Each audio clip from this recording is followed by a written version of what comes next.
먼저 된 자, 나중 된 자, 이런 제목으로 말씀을 잠깐 나누도록 하겠습니다. 사도 바울의 유대식 이름은 사울입니다. 그리고 사도 바울은 12지파 이스라엘 지파 중에 베냐민 지파에 속해 있는 사람입니다. 이스라엘 초대 왕 다윗 왕 이전에 이스라엘의 첫 왕의 이름이 바로 사울이었고요. 그 사울 왕이 베냐민 지파에 속해 있었습니다. 그렇기 때문에 이 베냐민 지파 사람들은 이스라엘 12지파가 다 마찬가지지만 특별히 이 베냐민 지파 사람들은 아무래도 좀 더 자부심을 가지고 있었을 것이고요.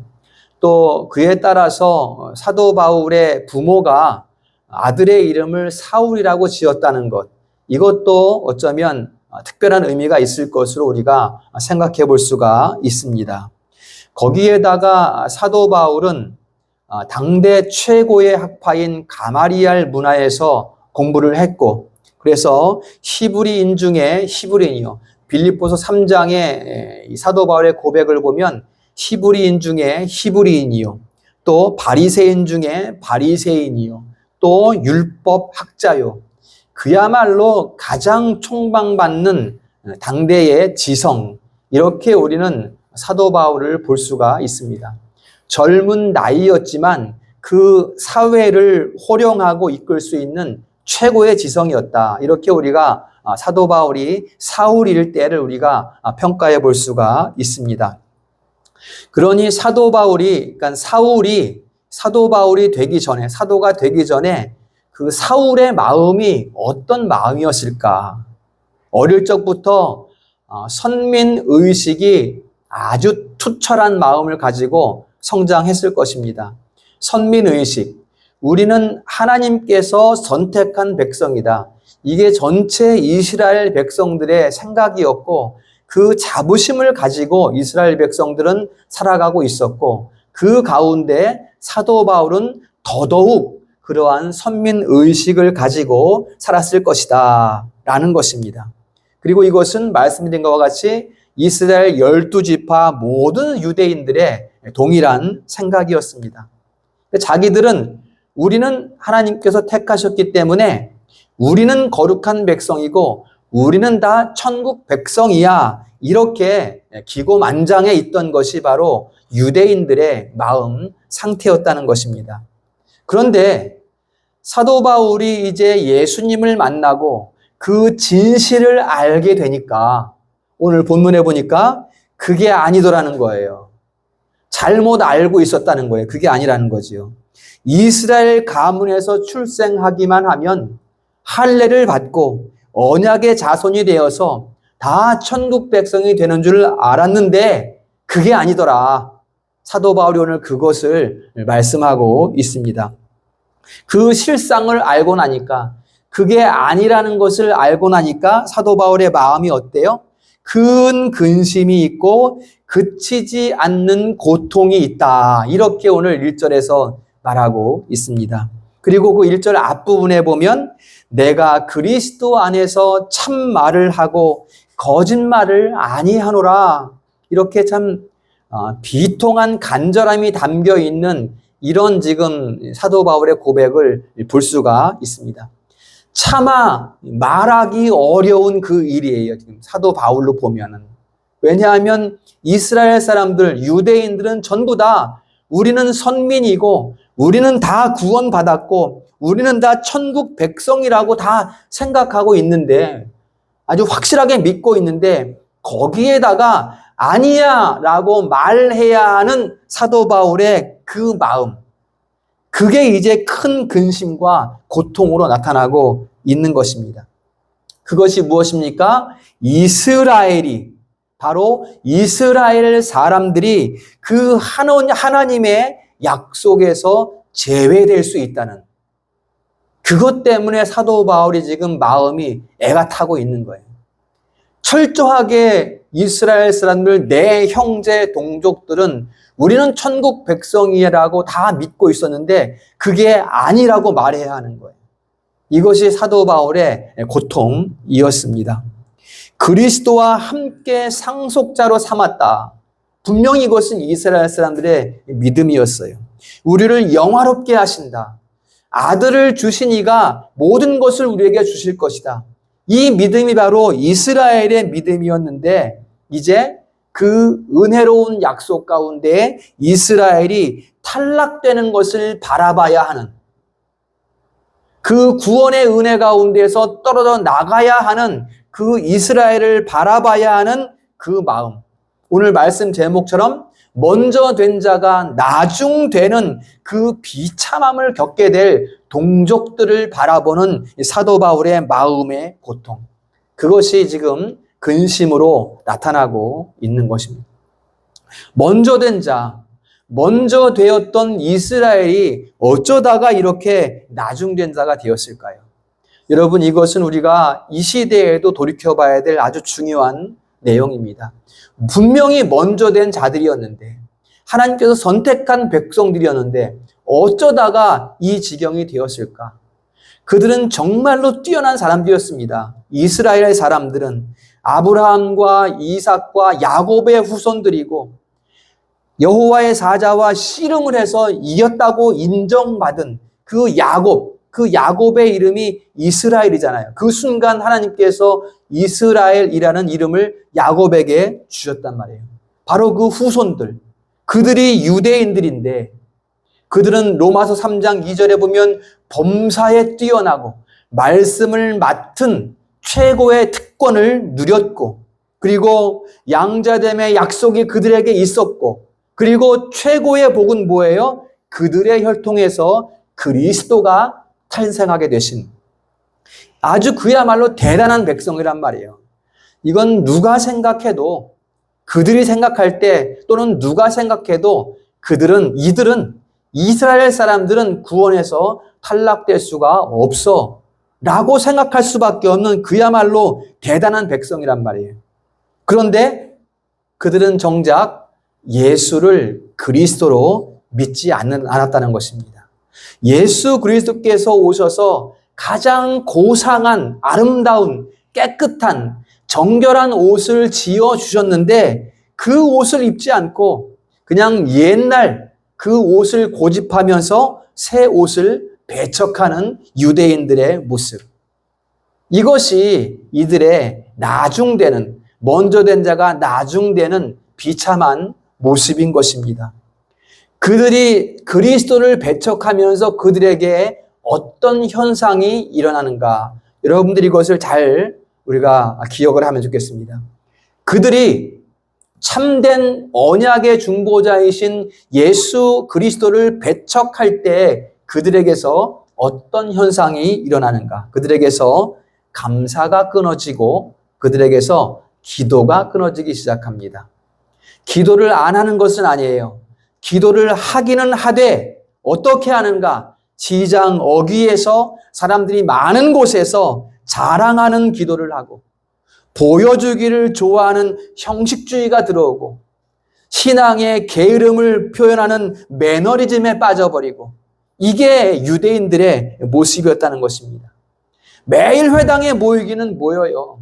그 모임은 뭐 하겠어요? 아무 의미 없는 거예요. 성전 마당만 더럽힐 뿐, 하나님의 거룩한 터만 더럽힐 뿐, 맨날 모여도 아무 의미 없는 그런 일들을 하고 있습니다. 수염을 멋있게 기르고 모자를 쓰고 성경책을 들고 안식일을 맨날 지키는데 결국은 예수는 믿지 않는 그 모습, 아무런 의미가 없는 그러한 모습을 유대인들이 가지고 있었다. 그들이 누구다? 오늘 4절에 보면 이스라엘 사람이라. 그 이스라엘이라는 이름을 받은 그 사람들이 이스라엘이라는 그 소중한 이름을 잃어버린 것입니다. 이것을 지금 사도 바울이 바라보고 있는 거예요. 우리가 예수를 믿지 않고 그러한 비참함에 빠진 유대인들을 바라볼 때는 뭐 불쌍하네 라고 생각하지만 우리의 마음보다 사도 바울의 마음은 어떻겠는가? 우리는 다른 민족, 이스라엘 민족이라고 바라보지만 사도 바울의 입장에서 볼 때는 내 동족이고 내 형제고 내 친척이란 말이에요. 사도 바울의 마음이 과연 어땠을까? 가족이, 형제들이 성경을 읽고 성경도 암송하고 또 안식일도 지키고 주일도 철저히 성수하는데 예수를 바르게 믿지 않아서 천국 백성이 되지 못한다면 그 얼마나 큰 슬픔이겠는가 말이죠. 사도 바울이 유대인들을 바라보는 큰 슬픔, 우리가 이 시대에 우리의 동족들을 바라보고 우리의 형제들을 바라보는 그 슬픔, 동일한 슬픔이라고 우리가 봐야 되지 않겠는가? 우리가 사도 바울의 마음을 우리가 가져야 된다는 것을 오늘 성경이 우리에게 말씀해주고 있습니다. 그래서 이것은 비단 유대인들만의 문제가 아니라는 것입니다. 현대교회 신자들이 나는 먼저 된 자다, 나는 교회의 우두머리가 되었다, 나는 큰 사람이 되었다라고 기고만장하면서 성경을 안다고 웅성웅성 말씀을 이야기하고 10년이다, 20년이다 이 전통을 자랑하면서 우리는 하나님을 잘 섬긴다라고 말하지만 정작 그들은 하나님의 약속에서 떨어져 나아가는 그런 사람들이 되어버린다는 거예요. 그 은혜의 약속은 누가 받아요? 예수님께서 한편 강도에게 말씀하십니다. 네가 오늘 나와 낙원에 있으리라. 매일 회당에 모이고 매일 예배드리고 매일 성경 암송하는 사람들은 그 은혜에서 탈락되고 그냥 그 예수 십자가의 중간에 걸리신 예수 그리스도를 인정하고 그 앞에 자기의 낮은 자임을 고백한 그 한편 강도가 그 구원의 약속을 얻게 되었다.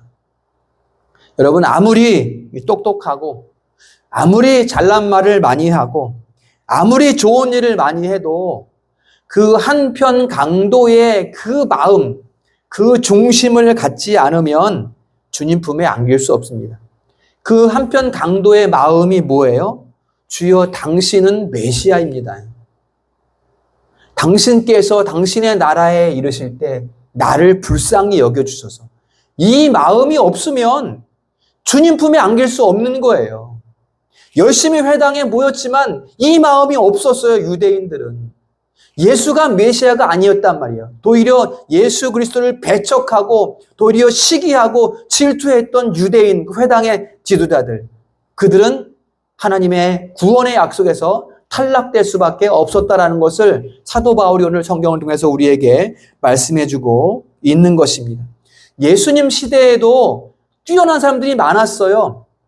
다 자신들이 나는 됐다, 나는 훌륭하다라고 생각을 했단 말이에요. 그러나 그들은 강도만도 못한 사람들이었다. 성경은 그것을 우리에게 말씀해주고 있습니다. 여러분, 이 시대는 참 교회가 점점 희미해져 가고 있습니다. 교회라는 그 이름들은 많은데 과연 그리스도께서 살아 역사하시는 참된 교회는 어디일까? 참 찾기 힘든 시대입니다. 또한 참된 성도들은 어디에 있을까? 찾기 어려운 시대입니다. 내가 최고라고 생각하고 다른 사람들 무시하는 신자라는 이름을 가지고 있는 그 사람들은 이러한 하나님의 질서 앞에 두려워해야 합니다. 한편 강도, 저 죄인이라고 손가락질하고 그 강도를 조롱하는 신자라는 이름을 가진 사람들은 두려워해야 합니다. 여러분, 우리가 다음번에 볼 13절 말씀 보세요. 하나님은 야곱을 사랑하시고 에서는 미워하였다. 이렇게 말씀하고 있어요. 에서가 장자고 야곱은 둘째 아들이에요. 이 육체적인 혈통으로 보면, 육체적으로 보면 에서가 야곱보다 훨씬 힘이 세고 훨씬 남자다워요. 누가 봐도 에서는 장남이다 인정해 줄 만한 그런 사람이에요. 그러나 하나님의 선택은 누구에게 있어요? 야곱에게 있다. 그 유대인들의 회당 지도자들에게 있는 것이 아니라 한편 강도에게 있다. 무엇이? 하나님의 선택은. 그러므로 겉으로 드러나는 모습은 하나님 앞에 아무 소용이 없는 것입니다. 우리의 중심이 중요한 것이지, 중심이.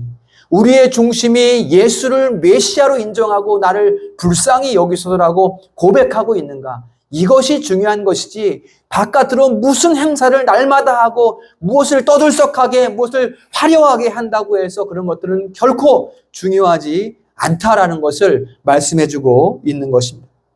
성도 여러분, 우리는 이러한 영적 질서를 잘 기억을 해야 합니다. 우리 승리로 교회 성도들이 이 하나님의 질서를 잘 기억할 수 있기를 축복합니다. 그래서 우리는 겸손하고 또 겸손해야 합니다. 하나님께서 드러나게 하실 때까지 보이지 않는 곳에서 우리는 일해야 합니다. 그래서 우리가 가장 조심할 것은, 여러분, 유대인들이 어떤 마음을 가지고 있었을 때 그렇게 비참하게 빠졌는가? 그것을 우리가 지금 이 시대 가운데 가장 조심해야 되는 것이거든요. 그게 무엇인가 하면 판단하는 것과 시기심입니다. 판단과 시기심. 바로 그 성전의 회당의 지도자들이 예수님을 바라보면서, 예수님이 하는 것을, 일을 바라보면서 내가 할 수 없는 일을 예수님이 하시니까 시기하기 시작했어요. 그리고 그 예수님을 판단하기 시작했어요. 저거는 가짜야. 저거는 메시아일 수가 없어.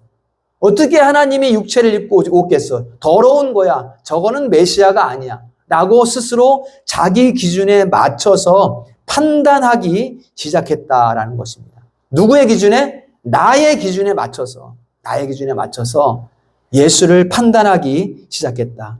그러므로 여러분, 우리 성도들은 내가 할 수 없는 일을 다른 사람이 하는 것에 대해서 시기하는 마음을 조심해야 하고, 또 내 기준에 맞춰서 다른 사람을 판단하는 것을 조심해야 합니다. 곧 유대인들의 모습이 우리 가운데 있어서는 안 된다는 것을 말씀드리는 거예요. 오히려 우리는 예수 그리스도 그 모습을 바라볼 때 우리는 그 선한 일을 우리는 오히려 칭찬해주고 오히려 더 존중해주는 그런 자세가 우리에게 필요하다는 것입니다. 유대인들이 그런 마음을 가졌다면 결코 이런 탈락되는 이런 비참함은 겪지 않았을 것입니다. 그렇기 때문에 우리가 이러한 마음을 조심하자라고 말씀을 드립니다. 하나님의 사람이 아름다운 것은, 우리가 그리스도인으로서 저 사람 아름답다라고 칭찬 들을 수 있는 것은 무엇입니까? 어떤 일에서든지 하나님, 나는 무익한 종입니다. 이 고백이 가장 아름다운 하나님의 사람의 고백인 것입니다. 하나님의 사람은 하나님 앞에 엎드려서 내가 한 것이 아니라 다 주께서 하신 것입니다 라고 고백할 때 가장 아름다운 것입니다. 이것이 우리 성도들의 고백이 되시기를 축복합니다. 그렇지 않고 내가 먼저 됐다고, 나는 먼저 됐어 라고 나를 드러내면서 말하기 좋아하는 사람은 즉시 나중되는 거예요. 그 즉시. 나는 먼저 된 사람이야, 나는 선민이야 라고 말하기 좋아하는 사람은 즉시 나중되는 것이다. 이것을 우리가 기억을 해야 합니다. 오늘 성경 말씀이 사도 바울을 통해서 이것을 우리에게 알려주고 있습니다. 그러므로 하나님의 약속은 겸손히 감사하고 겸손히 기도하는 사람을 더욱 세워주신다는 것을 우리가 꼭 기억할 수 있기를 축복합니다. 그래도 감사하지 않으면 어떻게 돼요? 그래도 감사하지 않으면, 이러한 하나님의 말씀이 무수한 말씀들이 있는데도 감사하지 않으면 어떻게 돼요? 하나님께서는 사도 바울을 다메섹 도상으로 이끄셔서 그냥 눈을 멀게 만들어 버리는 거예요. 그리고 다시 눈을 뜨게 하심으로 그 입술이 감사하게 하시는, 이것이 하나님의 일인 것입니다. 우리는 항상 감사하고 겸손히 기도하는 그런 모습이 우리에게 필요하다라는 것입니다. 그러므로 승리로 교회 사랑하는 성도들은 항상 하나님 앞에서 고백하되 나는 무익한 종으로 하나님을 섬깁니다. 주님이 다 하셨습니다. 주님을 찬송합니다. 이렇게 고백하는 우리 승리로 성도 다 될 수 있기를 주님의 이름으로 축원합니다. 그러면 이제 나중되었다가 먼저 된 자가 어떤 마음을 가져야 할까라는 것입니다. 바로 우리 모습이죠. 우리는 나중된 자였는데 먼저 되었습니다. 그러면 우리가 어떤 마음을 가져야 하는가? 이것이 오늘 3절에 나타나고 있습니다. 3절 다 같이 읽겠습니다. 시작.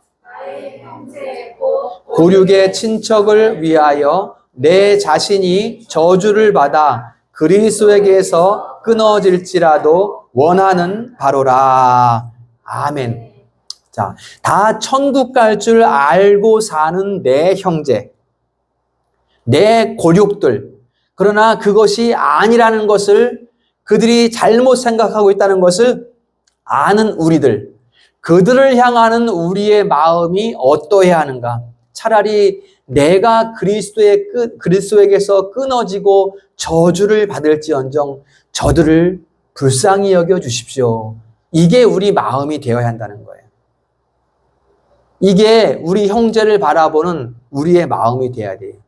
이게 방황하는 자녀들을 바라보는, 이게 우리 부모님을 바라보는 우리의 마음이 되어야 하는 것입니다. 내 혈육들이 먼저 된 자로서 나중된다는 것. 다 교회는 다니고 있어요.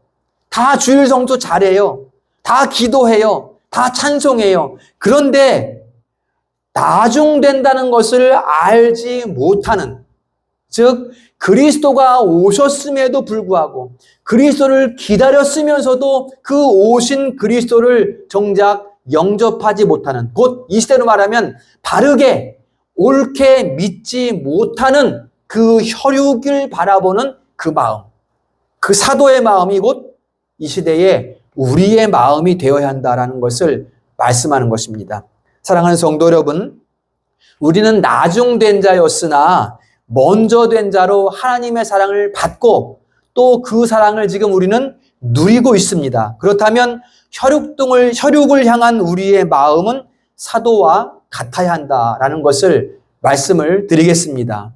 혈육들 때문에 여러분 매일같이 울고 낙심하고 슬픔에 빠져 있으라는 이것을 말씀드리는 것이 아니에요. 우리는 마땅히 당연히 구원의 감격을 누리고 기쁨을 누려야 합니다. 그러나 그 감격과 그 기쁨을 누리는 중에 이 감격에 함께 참여하지 못하는 혈육들을 바라볼 수 있어야 한다는 것입니다.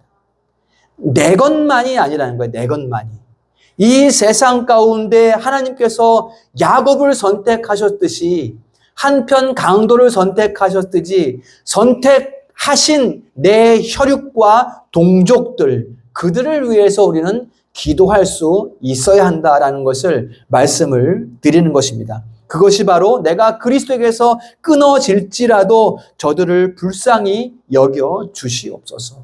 이러한 기도를 드릴 수 있는 우리 성도들 될 수 있기를 축원합니다. 세 번째로, 이제 나중되었다가 먼저 된 자들에게 주시는 하나님의 약속이 있습니다.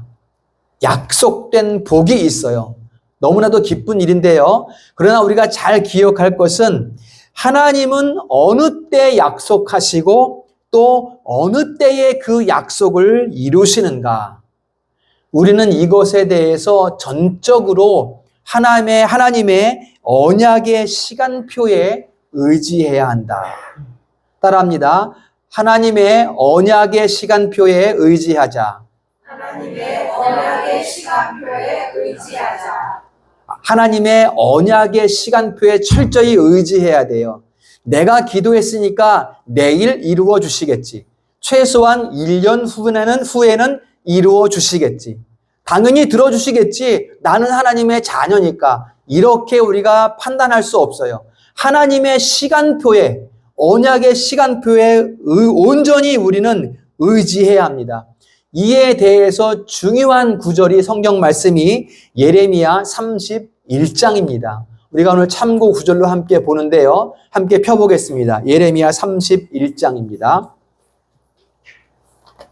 예레미야 31장.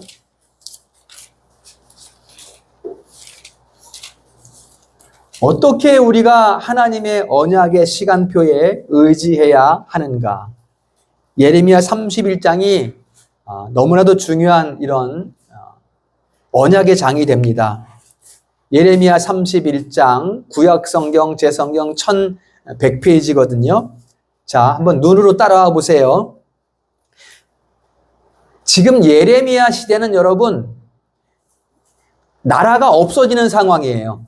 망하는 상황이란 말이에요. 그냥 싹 망하는 그런 상황에 뭐라고 말씀하시는가 하면 1절에 보면 내가 이스라엘 모든 종족의 하나님이 되고 그들은 내 백성이 되리라. 이렇게 말씀하고 있어요. 지금이 어느 때라고요? 망하는 시대야. 지금 바벨론의 포로로 끌려가고 있는 그 상황 가운데에 이스라엘 모든 종족은 내 자녀, 내 백성이 되고 나는 그들의 하나님이 되고 그 다음에 2절도 보세요. 내가 지금 포로로 끌려가고 있거든요. 그런데 이것을 뭐라고 지금 말씀하시는가 하면 내가 이스라엘로 안식을 얻게 하러 갈 때이다. 이렇게 말씀해요. 도리어 바벨론으로 끌려가는 것이 내 백성으로 하여금 안식을 얻게 하는 것이다. 이렇게 말씀한단 말이에요. 여러분, 우리는 우리의 이성적인 판단을 싹 지워버려야 돼요. 이러한 여호와의 시간표를 바라봐야 된다, 우리는. 그 망하고 있는, 망한 그 상황 가운데에서 바벨론으로 포로로 끌려가고 있는데 그것이 안식을 취하러 가는 거라 이렇게 말씀하고 있어요. 자, 그 다음에 20절 보겠습니다. 31장 20절.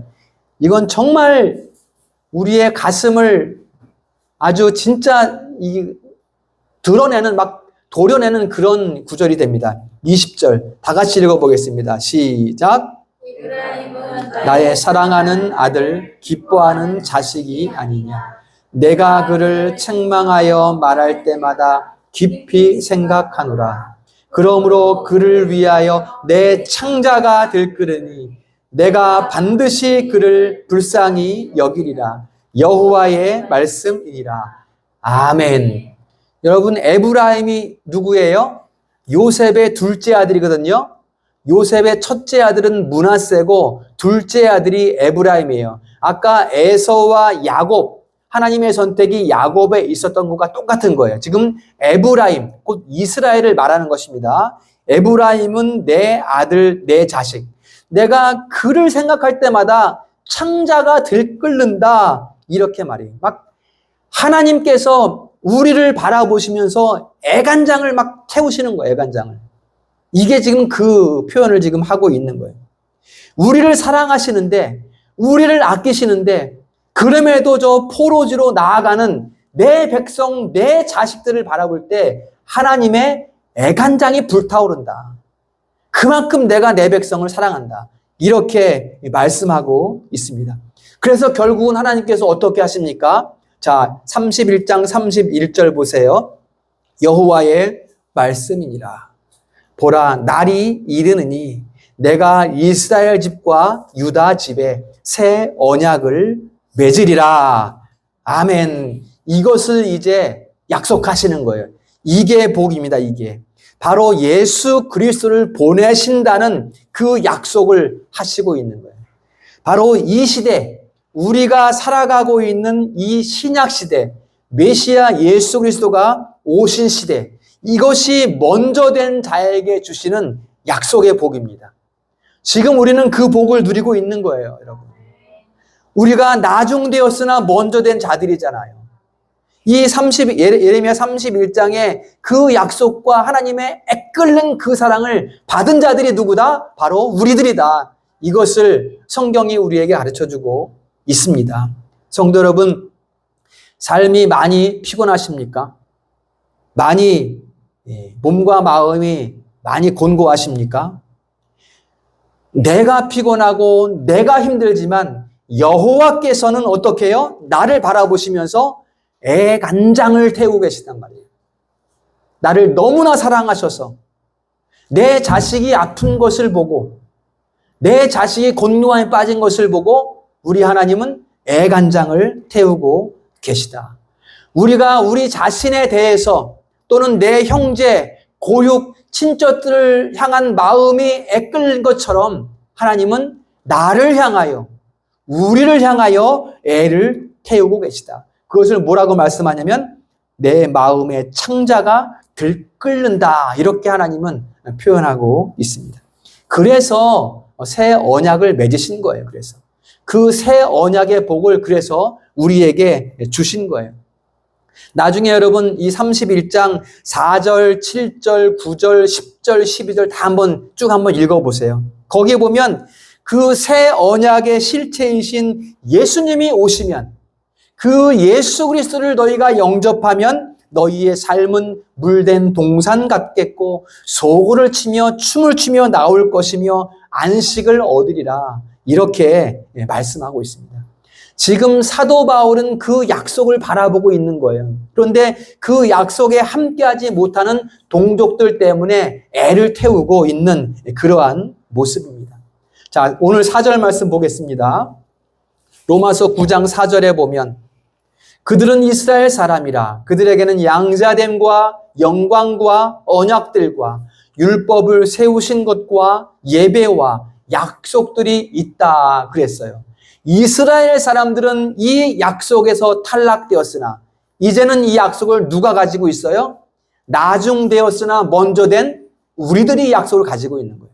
예배와 하나님께 영광 돌림과 그리고 양자됨과 언약의 율법들이 다 우리 것이 되었고 지금 우리가 그것을 누리고 있다. 이렇게 지금 말씀하고 있습니다.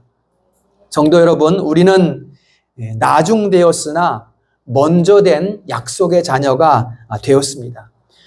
여러분, 곤고함 때문에 나의 쇠약함 때문에 두려워하지 마십시오. 어둠이 우리를 이길 수 없습니다. 지난주에도 말씀드렸지만 그 어둠의 법들이 우리를 이길 수가 없어요. 부정적인 것들이 나를 이겨낼 수가 없습니다. 나의 심리적인 연약함은 나의 연약함이지만 우리 안에 계신 그리스도의 영의 능력으로 말미암아 그 연약함이 우리를 이길 수 없는 거예요. 우리는 그리스도의 능력 가운데 그 새 언약의 법 가운데 살아가고 있는 하나님의 자녀들이다라는 것을 꼭 기억할 수 있기를 축복합니다. 언약의 실체이신 그리스도를 믿음으로 우리는 이기는 삶을 살아가는 것입니다. 그분 안에서 모든 언약이 성취되었기 때문에 이제는 새 언약의 백성으로 우리는 살아가는 것입니다. 그 새 언약의 표가 우리가 행할 바로 성찬인 것입니다. 자, 5절을 보겠습니다. 5절. 육신으로 하면 그리스도가 그들에게서 나셨으니 그는 누구다? 만물 위에 계셔서 세세에 함께 읽습니다. 그는 만물 위에부터 시작. 그는 만물 위에 계셔서 세세에 찬양을 받으실 하나님이시니라. 아멘. 그 그리스도가 이분이다라고 말씀하고 있습니다. 우리는 예수 그리스도를 찬미하고 그를 믿음으로 완전한 구원에 이르렀습니다. 지금 그 그리스도께서 여기에 계시고 또 우리와 함께 계시니 먼저 될 자가 누릴 약속의 복을 우리 성도들이 다 누릴 수 있기를 주님의 이름으로 축원합니다. 말씀을 정리합니다. 메모해 놓으세요. 고린도후서 6장 2절에 보면 이렇게 말씀합니다. 지금은 은혜 받을 만한 때요. 지금은 구원의 날이로다. 고린도후서 6장 2절에 이렇게 말씀하고 있어요. 그 때가 언제예요, 여러분? 그 때. 구원 받을 만한 때, 은혜 받을 만한 때, 그 때가 언제예요? 바로 예레미야 시대이고 바로 지금 우리가 살아가는 이 시대라는 것입니다.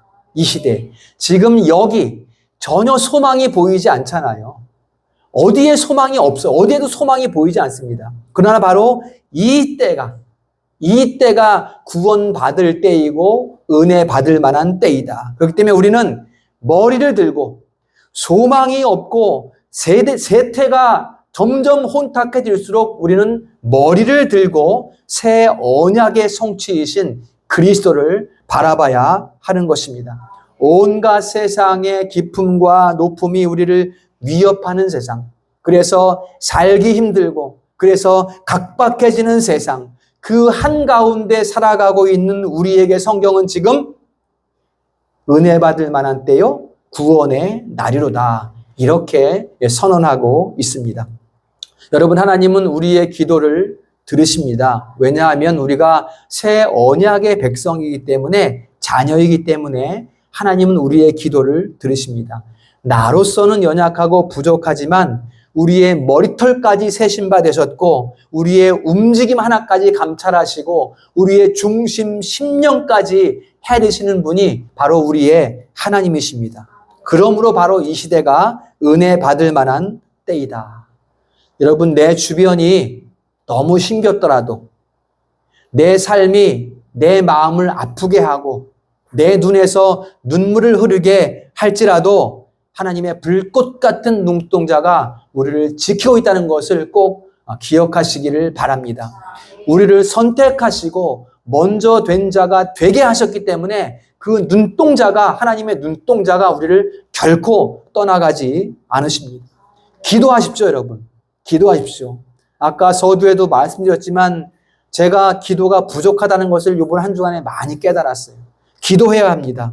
사도 바울같이 내가 끊어질지라도 저들을 불쌍히 여겨주시옵소서, 우리를 불쌍히 여겨주시옵소서, 이런 기도를 우리가 할 수 있어야 합니다. 기도하면서 그냥 일체 의심하지 마시고 그냥 기도하십시오. 우리 교회가 거듭난 이스라엘로 하나님 앞에 간구하면 분명히 하나님께서 낫게 하시고 고치시고 회복시킬 줄로 믿습니다. 우리 앞에 시온의 대로를 열어주실 그 하나님을 기대하며 나아가는 우리 성도들의 신앙의 삶이 될 수 있기를 주님의 이름으로 축원합니다. 자비로우신 하나님,